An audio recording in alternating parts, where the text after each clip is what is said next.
Mr. Freedom Rally, what's up? I come to you from Portland, Oregon, bringing the wave of legalization from the West Coast east.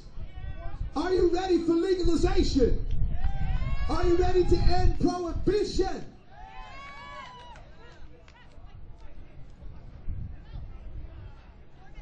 All right, so I'm the head of 420radio.org. We are 24-hour marijuana legalization radio. We got grow shows with Danny Danko and Subcool and Jorge Cervantes. We got activism shows with Jody Emery and people from all over the country and all over the world. We've got news and information shows because this is our time.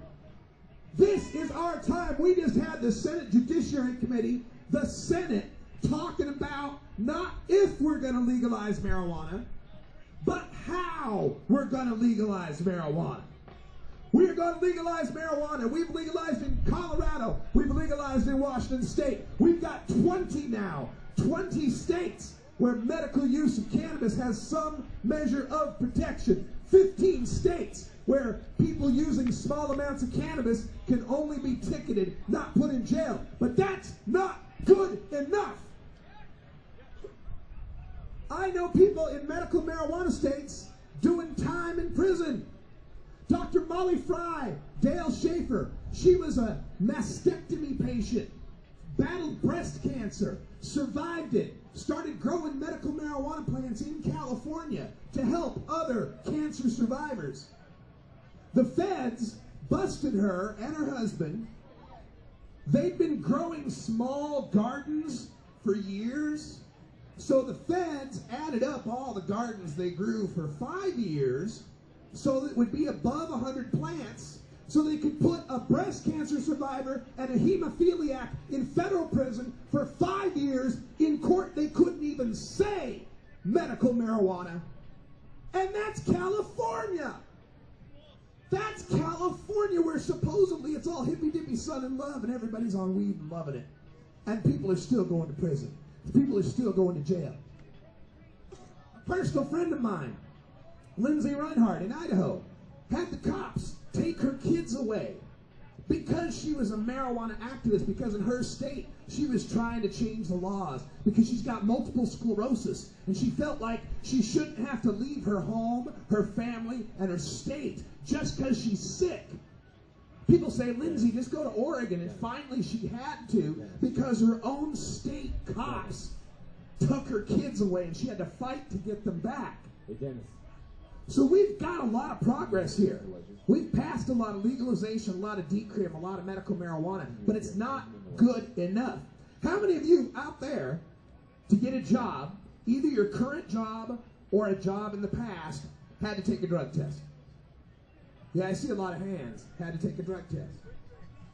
Now, 50 years ago, last month, Dr. Martin Luther King stood at the mall in Washington, and he said, I have a dream that someday my children will be judged not by the color of their skin, but by the content of their character. Well, today, ladies and gentlemen, in 2013, 50 years later, Dr. King's dream is perverted because we are judged by the content of our pee and not the content of our character.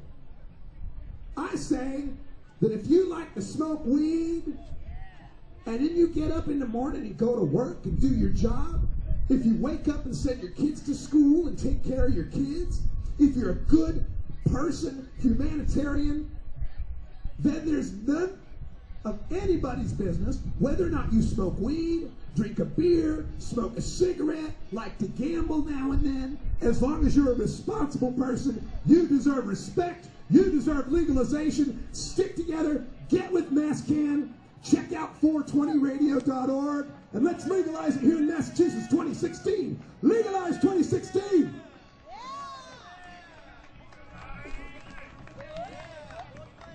And now, ladies and gentlemen, the associate publisher of High Times magazine,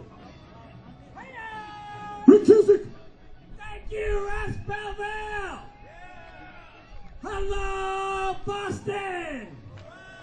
My name is Rick Cusick. I am the associate publisher of High Times magazine. #1 marijuana magazine in the whole damn world, and we're coming up on 420.